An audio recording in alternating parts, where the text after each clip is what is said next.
Nirmala ji, news 18 को ये interview, exclusive interview देने का आपको बहुत बहुत धन्यवाद। बजट के बाद ये आपका पहला इंटरव्यू है। हमारे हिंदी दर्शक आपसे जानना चाहते हैं कुछ सवाल। सबसे पहला सवाल मेरा ये है कि इस बजट से आम आदमी को क्या मिला? मैं मानती हूँ बहुत कुछ मिला है, क्योंकि ग्रामीण इलाका में शुरुआत करती हूँ महिला से। वो शी मार्ट जो हमने अनाउंस किया है, वो क्या है? सेल्फ हेल्प ग्रुप्स में महिला जो रहते हैं, उनको ग्रुप में ही रहना और उनका छोटा मोटा काम करना सिर्फ वो नहीं है, उससे बाहर आकर के एंटरप्रेन्योर बनाना चाहते हैं अपने आप को। शी मार्ट के द्वारा वो हो पाएगा।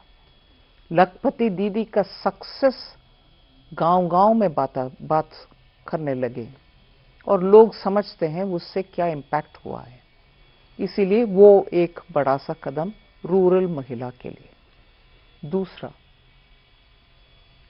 जहां हम मछुआरे और ऑल्सो एनिमल हस्बेंड्री के लिए सपोर्ट दे रहे हैं जी, उधर महिला ज्यादातर काम करती हैं, कम से कम समुद्र तट पर जो फिशरमैन रहते हैं उनके परिवारों में। मैं इतना इनलैंड वाटरवेज के बगल में जो नॉर्थ इंडिया में तालाब में, नदी में मछुआरे रहते हैं, निषाद लोग रहते हैं, उन एग्जाम्पल को नहीं लेते हुए बोल रही हूँ। पकड़कर समुद्र से मछली ले आने के बाद महिला प्रोसेस करते हैं उनका, महिला ही उसका साफ सुथरा करके गांव में जाकर के सेल करते हैं। मगर आजकल बहुत सारे एनजीओस आए हैं, उनके द्वारा भी उनका आज प्रोसेसिंग हाई लेवल में करके ब्रांड के साथ सेल करने का प्रयत्न भी चल रही है। सो उसमें मछुआरे फैमिलीज में महिला जो है उनका भी एक योगदान है। मैं इनलैंड वाटरवेज के जब बात करती हूँ, जो Orissa, mineral rich belts, Jharkhand उधर और बंगाल से होती है, उस इलाके में, और जब 500 तालाब को पुनर्निर्माण करने के लिए हम बात करते हैं, ये सब रूरल इकोनॉमी को बढ़ावा देने के लिए ही सॉल्यूशन है। उससे रूरल इकोनॉमी का सिचुएशन इंप्रूव होगा। युवा के लिए, ग्रामीण युवा के लिए ही डिस्ट्रिक्ट में 1 मिनट पहले आपको एक्सप्लेन कर रही थी, एआई ट्रेनिंग युवा के लिए कैसे मिल पाएगा, सरकार उसमें कैसे इन्वेस्टमेंट कर रही है। लड़कियां लड़कों को उधर ही बेनिफिट एआई सीखने के लिए।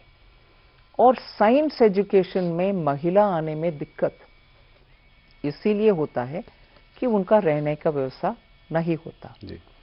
हर एक डिस्ट्रिक्ट में, जिला में एक महिला हॉस्टल बनाने का ये काम जो अनाउंसमेंट हुआ कल बजट में, वो रूरल महिला के लिए, रूरल लड़कियां जो कॉलेज में आने के लिए। एक और बात जोड़ती हूँ, वो बड़ा सा एक अनाउंसमेंट है।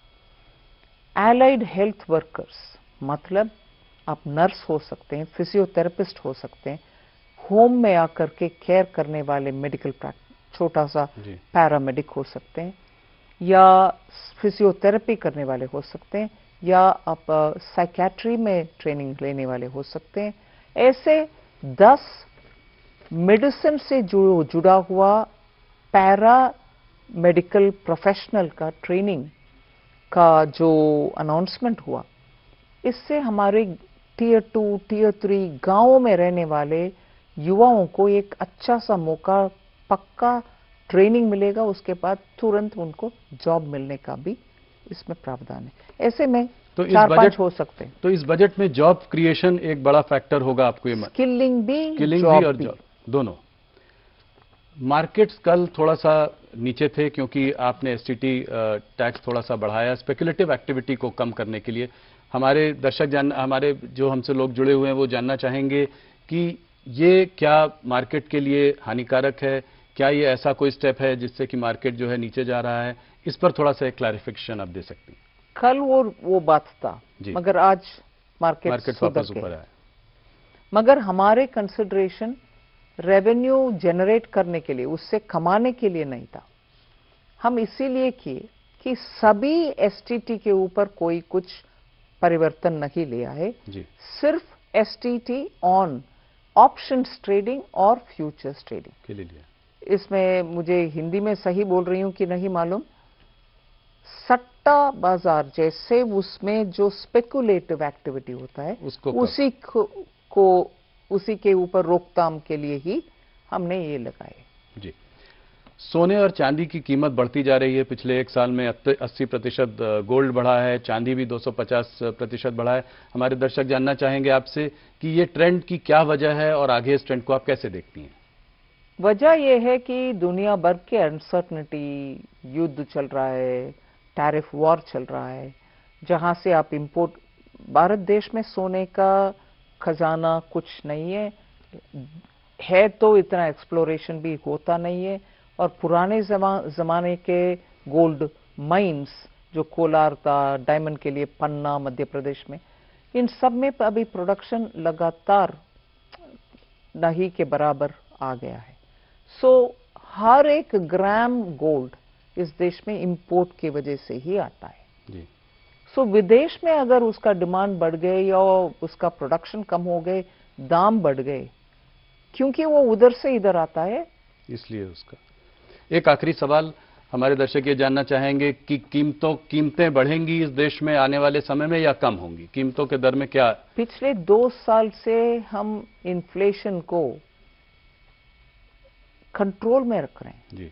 अभी एक आध ऐसे एक्सपर्ट्स भी बोल रहे हैं इन्फ्लेशन थोड़ा बढ़ना इकोनॉमी के लिए अच्छा होगा, आप सोच लो। जी। हम इन्फ्लेशन को एकदम नियंत्रण में रख रहे हैं, उसके कारण ही आज इकोनॉमी में सब लोग को बाहर जाकर के कुछ खरीदना है तो अफोर्डेबल प्राइसेस में मिल रहा है चीज। हम उसी रास्ते पर उसको नियंत्रण में रखें। ये जानकर सबको खुशी होगी, आपने इतनी सफाई दी इन सब चीज़ों पर। बजट का आम आदमी पर क्या असर पड़ेगा इसका भी आपने जवाब दिया। निर्मला जी, बहुत बहुत धन्यवाद हमारे संग जुड़ने के लिए। सबसे पहला इंटरव्यू बजट के बाद हमें देने के लिए धन्यवाद राहुल जी, थैंक यू।